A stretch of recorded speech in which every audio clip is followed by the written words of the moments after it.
Hello everyone, welcome back to the channel. It's Instant Movie Reviews with Raina and Droo. I'm Droo. I'm Raina. And tonight we are at another one of our Thursday night preview kind of screenings. What are we seeing tonight? We are seeing Black Phone 2, Ooh. and it's Ethan Hawke, who is surprisingly really good at these villain characters he's been playing recently. And we did see the first one years ago. Let's do like a quick little recap about the first one. So yeah, in the first one, Ethan Hawke plays a serial killer known as the Grabber, who basically snatches kids off the street, holds them in his house, and eventually kills them. And the main character of the movie is the most recent kid who gets kidnapped, and this mysterious disconnected phone in the basement, the black phone, allows his previous victims to call him and basically help him figure out what's going on, ways he might be able to escape, ways he might be able to fight back. So it's like a serial killer slash supernatural horror film, which is what I thought Longlegs was going to be, and it wasn't. Yeah. I remember rather quite liking the original Black Phone, although it has been several years since I've seen it, and I've only seen it the once. We did see it together, actually, because I did see the Facebook post memory of it. So we saw it together. It's written by Stephen King's son. It's from, I don't know if it was a short story. It was. Yeah, it was a short story. And I just remember the first one really disturbing me because I work with kids a lot, and I found it reminiscent a little bit of It. Well, it definitely had some child abuse shown in it. There was child abuse in it, which I found really, really, really difficult. Like, to this day, the scene, you don't directly see it. It's off camera, but you hear it, and the scene still really bothered me. And I don't think it was needed for the plot, personally. I don't think they needed to do that. But they were trying to show that the father was, like, desperate to keep his daughter from using her sort of precognition powers, because his wife lost her life to mental illness coping with it, right? So it's the 80s, and his idea is to kind of beat it out of her. And I think they could have achieved that without showing a child abuse scene. But man, was that little girl an amazing actress. She's back in this, as is the main character from the first one. So this is them when they're grown up. I get the impression they're like high school, college age, so I don't think we're gonna have like any triggering 17. Little kid stuff in this. And I don't think is gonna be. He is just fresh off How to Train Your Dragon, which did so well. I knew I recognized him when I saw that did trailer. So well, right? I love Ethan Hawke in these kind of spooky roles. I'm really, really excited for that. And the trailer so far has basically just showed us that the Grabber is communicating with them from hell somehow. It's kind of like a Freddy Krueger / Jason Undead kind of situation. And don't you love it when I have my own little personal insights into this? But my friend did some underwater camera work for this film. And I don't think it's a spoil to say that there's some underwater scenes, because you do see some ice and underwater in the trailer. So my friend actually did that, and she is never allowed to talk about these things until they come out. So I got to see her behind the scenes pictures of that. So I'm really excited. So Carly, way to go.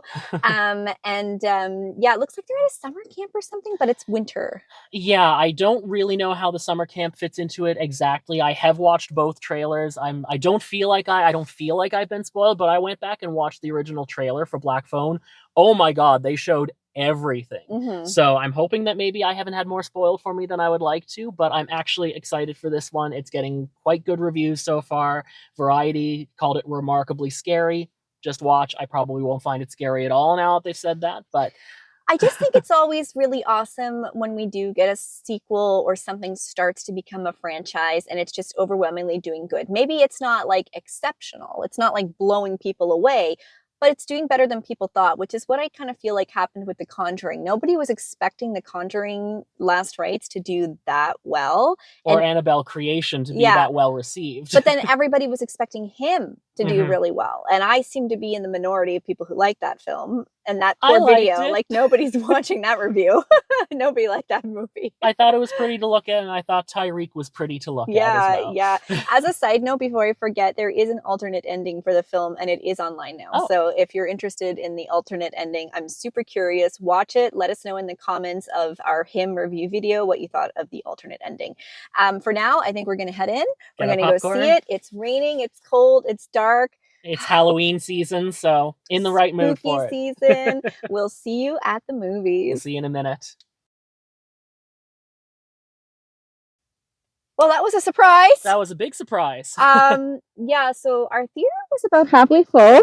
And I'm trying to recall if the first one did really well. I think it was like just kind of cool to have Ethan Hawke be a villain, right? And Yeah. so like I do remember people seeing it and talking about it. Well, it was also by the director of Sinister, which was very well received. Another scary Classic, supernatural scary. class, like modern classic.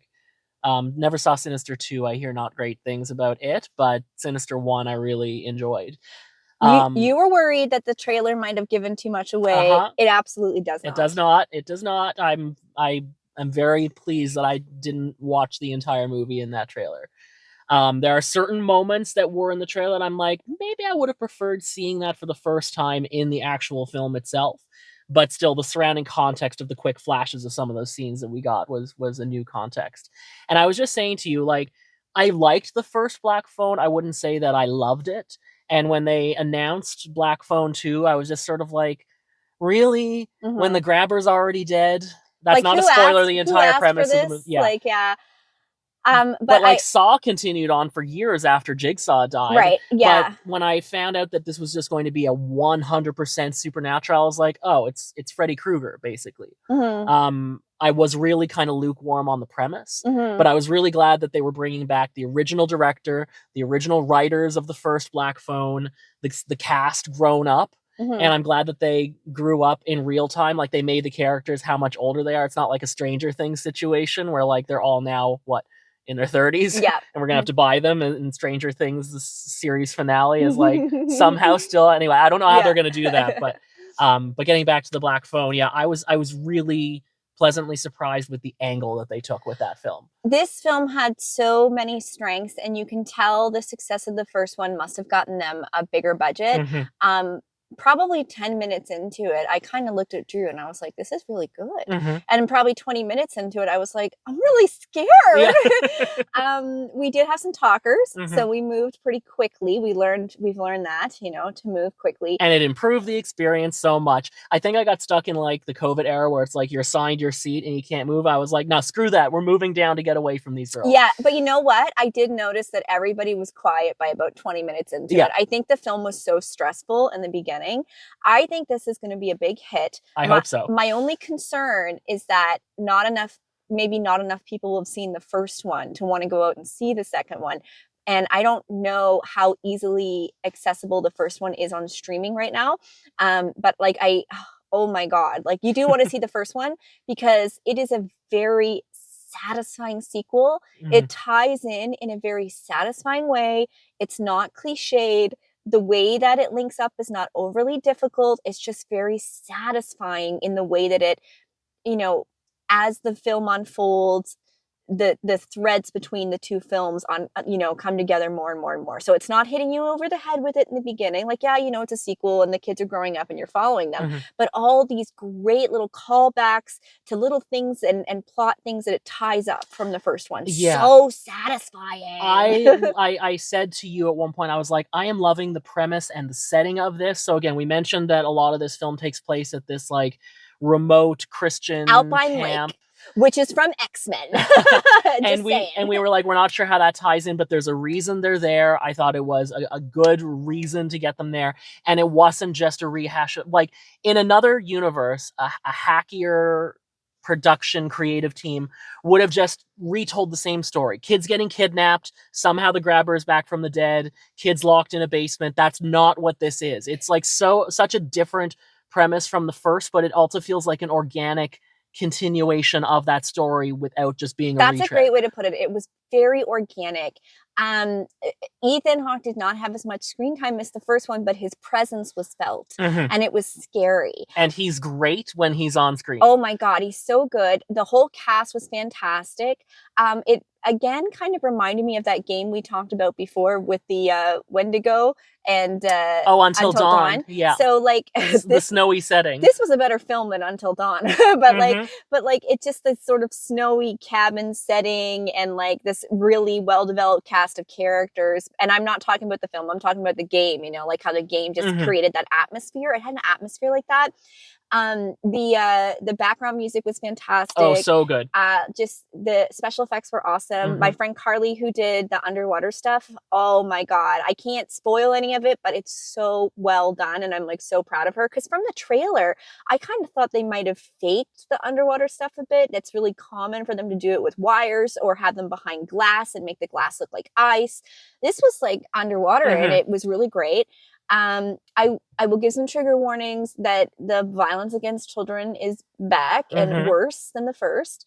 I found that in the first half of the movie really hard for me, and that's part of what makes it scary, because you're just not used to seeing children be the victim of violence, and you're not used to actually seeing it happen on screen.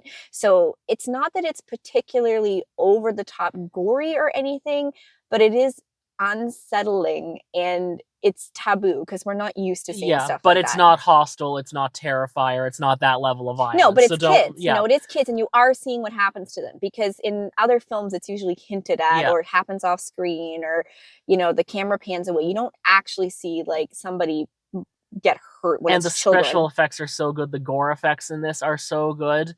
And but again, like it's not Terrifier. No one's doing like Art the Clown levels of brutality. I won't even watch those movies. Yeah, it's more I just want to let the parents know. And like just being a parent myself, there's been times when Drew and I have seen movies, especially when I was a brand new mom, where the hormones were kind of high and Hmm. it was like, ooh, maybe this was a bad choice for me to watch. Yeah, And I'm not saying don't watch it because of that. I'm just saying know that going into it, yeah. right? And it's all important to the plot. So it's not like it's gratuitous and it's just being Hmm. done for shock value. It is very important to the plot and you're supposed to be very invested and you're supposed to And have empathy sympathetic. and Yeah, yeah. sympathetic. So like that's what it's trying to do. These aspects of this were filmed differently. So you have like your traditional way of filming, and then certain scenes were much grainier. I don't know if they were actually filmed old school style or if it was a filter or what, I don't but know exactly how they did it. There's a sequence in the original Silent Hill film, which is a flashback, which had a similar kind of grainy look to it, a staticky sound to it, to signify that it's a flashback. But um, even the scenes that were shot more straightforward still didn't seem like it didn't seem like it was shot on a super high definition camera. It didn't look glossy. It really looked like it could have been filmed in the 1980s when it takes it was place. so good, and it was just like I really loved that effect, and it kind of helped you tell the difference between certain Hmm. aspects that were happening. It's really hard to talk about this film without spoiling it Hmm. because the spoily stuff is what makes it so good. So it's hard to talk about it generically without giving too much of the plot away. But I think what we can say is that it is a very small cast. Mm-hmm. This is not like, Friday the 13th part 2 where all of a sudden there's so many more victims and so many more kills. Like this is not like your traditional cliched sequel. It really felt like it went off and did its own It thing. could have almost been a standalone film, but I don't want to say don't see the first one. You can see it on its own. I don't think that. I think you really do need to see the Hmm. first one because it ups the stakes. And speaking of upping the stakes, I made this comment to Drew when I came out. The lead actor who's playing Finn, I recently just watched him in How to Train Your Dragon. So for the first like 20 minutes of this film, I had a really hard time buying him as this broody, angry teen. He was great when he was a kid in the first one and, awesome. But I think because I just seen him in like a family friendly comedy where his name is Hiccup and he's doing all this kind of goofy stuff and everything, it was just, I didn't buy it. But then as the film got going and he really got into a groove and the stakes of the film got really high, I completely forgot about Hiccup. But if you did recently see that movie or you have kids and you've seen it, it is a little kind of like hard to wrap your head around him being this totally different character again, even though it's a character he already played. Yeah. Like they're But a just very different so version of this very, yeah, character. very different version of the first And character. that's what's so interesting about this film because this isn't just a horror sequel, it's actually about something. Like it's about grief, it's about trauma, Mm-hmm. it's about, so many Processing that. yeah, so many of these horror movies we see there are surviving characters, and then if we get a sequel there's some exploration of the trauma. Laurie Strode in Halloween, but there's not a lot of horror movie survivors where we really do a deep dive into how did they process what The happened to them. PTSD of Yeah. what happened to them.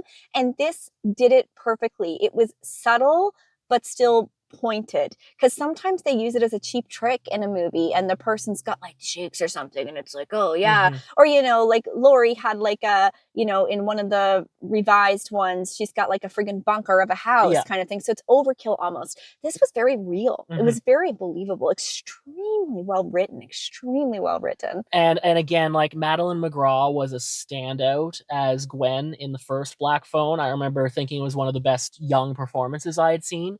She's back, and she's just as good.